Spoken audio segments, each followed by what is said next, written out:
So we are back for another episode of the Ransford Red Devil podcast. It's episode 11 and it is the preview for the FA Cup game against Norwich. But first, we'll get the obvious out of the way. They've finally done it. The Dippers have won the league. I think I'd come to terms with that in December, if I'm honest. So, yeah, it's disappointing that they've actually gone and won it now. But it was to be expected, so we can't complain too much. What I'm more annoyed about is I've got that game earmarked down for Chelsea dropping points.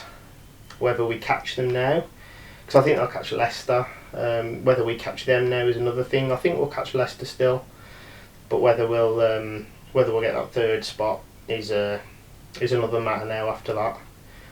But that's gone. We can't change that. And let's not give the Dippers any more of the headlines. They've won it. They ain't getting a well done from me. They ain't going to win it next year. They've had their year for the next 30. So let's crack on to the FA Cup preview against Norwich. So we're coming off the back of that dominant performance against Sheffield United, one that really could have potentially been a bit of a stumbling block for us. Obviously Sheffield United were top 4/5, depending on how that goes, rivals. So to dispatch them in the manner that we did, I think it's awesome. I think it was an absolute dominant performance. Standout performances all over the pitch. I think Maguire was dominant. Matic had a fantastic game. Pogba and Bruno were brilliant. Martial was on fire.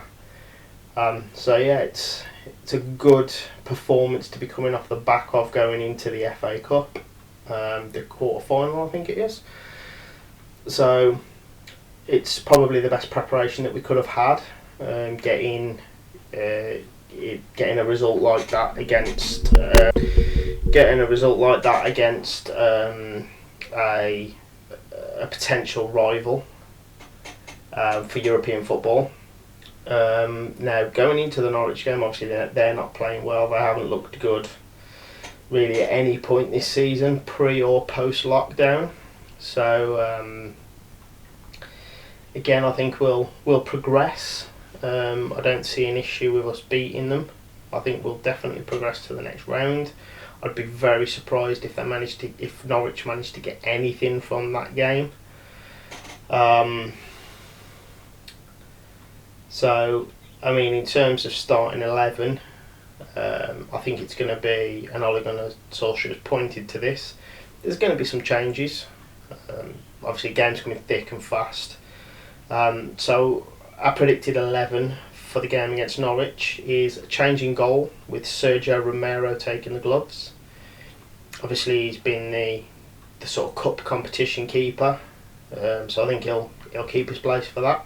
I think we could see Wan-Bissaka getting a rest at right back and maybe a run out for Diogo Dalot. Played in the last game against Derby, played okay in that game. So I think he will come in at right back. Aaron Wan-Bissaka gets a rest. Centre backs, I think we'll see Bailly. Obviously Lindelof's played both of the games since lockdown. I think he'll get a rest and Bailly will get some minutes under his belt. Alongside him, I think Maguire plays every game. Club captain plays every single game. And again, I see him playing this one.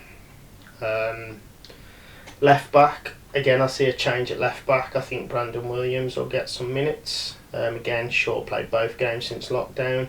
Looked a bit sketchy in that first half against Sheffield United, but looked much better in the second.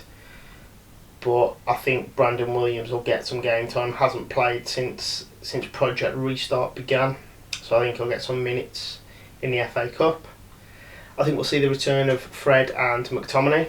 Obviously Matic can't play week in, week out, and he certainly can't play multiple games in a week. He came on against Spurs. He played very well against Sheffield United. I think he'll now get a night off, put his feet up, and we see Fred and McTominay both coming back into that midfield. I think Bruno keeps his place as a number 10. The only reason for that is I just don't see him being dropped. Since he came in January, he's been the catalyst for the team. He's propelled the team forward. He's been the difference in a lot of games. He's a big reason we're on a 13-game unbeaten run, and I think it'll be a 14-game unbeaten run. I think it'll have a lot to do with the extension of that run. So I think Bruno plays. I think Mason Greenwood did very well against Sheffield United. Like I say, it would have been a game that suited him, his ability to go left or right, and his ability to move the ball either way and take shots with either foot. I think it really suited him. And again, this game against Norwich, I think it'd be a game that suits him in terms of they're going to sit back, they're going to defend deep, they're going to be compact, but I don't think he'll play. I think Solskjaer's been very clever with how he's developed and he's used Mason Greenwood this season. I think he'll drop back down to the bench and we'll get another start for Dan James. Again, I don't think it's the type of game that suits Dan James, so I don't personally see him being too effective in this game. But I think he gets the start and he plays out on that right hand side. On the left, I think we see Marcus Rashford, purely just to get him match sharpness. I think he'll play an hour just to get him some match sharpness, try and get him a goal for his confidence. Obviously he missed 2 good opportunities against Sheffield United, and I think a Marcus Rashford that hasn't suffered the injury, hasn't been out injured for the time that he has on top of the enforced break. I think that Marcus Rashford puts away both of the chances that he had. So I think he gets minutes purely for match confidence.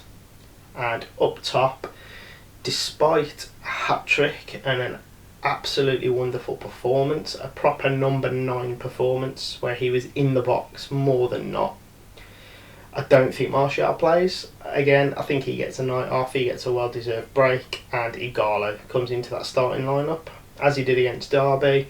I think he comes in and he's now the focal point for that attack against Norwich. I think Solskjaer's still going to take it very seriously. It's a chance of a trophy. That and the Europa League are very good chances for trophies, and I think Solskjaer recognises that. I think he wants a trophy, just to sort of quieten down some of the Ollie out brigade, the ones that accuse him of being a PE teacher. I think if he wins the FA Cup, gets a top 4 spot, and probably wins the Europa League, we're favourites to do so. If that happens, there can be no questions about Ollie's future. Personally, I think he deserves to stay anyway. But with trophies under his belt and a top 4 finish, there's absolutely no way that Ollie loses his job. Absolutely no way. Like I said, I don't think he loses it anyway, but there's absolutely no way if we walk away from this season with 2 trophies and a top 4 finish. And I think Ollie recognises that, and Ollie's going to take them all very seriously. Unlike when we were in this Europa League position with Mourinho and he took his foot off the league, I think we're going to see Ollie piling on to try and get that 3rd spot, as he did say. Who said anything about 4th? We're aiming higher, and that's exactly the right words to say. So I think he keeps his foot on the gas for that.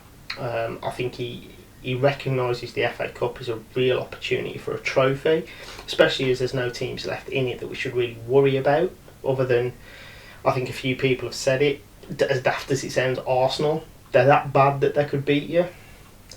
I think all of the others we've got the beating of. Chelsea, we've dispatched them 3 times this season. Man City, likewise.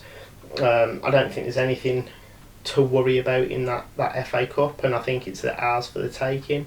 Again, the Europa League, there's a few good teams left, but I think it's ours to lose. And I think, like I say, I think Ollie recognises that, and Ollie's going to take all of the competitions that we're left in very seriously. In terms of the score prediction for the Norwich game, I can see it being very similar to the Sheffield United game. I can see Norwich sitting back, sitting deep, making it very, very awkward for United. But I think, like the Sheffield United game, we will sustain pressure. We will finally unlock them, especially with having Bruno on the field. and I think it's going to be a 2-0 game. Like I said, I think they're gonna defend pretty resolutely. They're not going to leave themselves open at all. I can see it being 2-0 to United. After the game, as always, we will have the match review on the website, rantsofareddevil.com. If you go check that out, we have lots of other content on there, including previous match reviews and other articles about United. We also have episodes of these podcasts on the website as well. You can also find these podcasts on iTunes, Spotify and YouTube, and we'd really appreciate it if whatever platform you do listen on, whether that be YouTube, iTunes or Spotify, if you could if you have the option to do so, and subscribe to the channel. We would really appreciate that. And again, let's hope it's another positive match review after the game. And until the next one, we will see you later.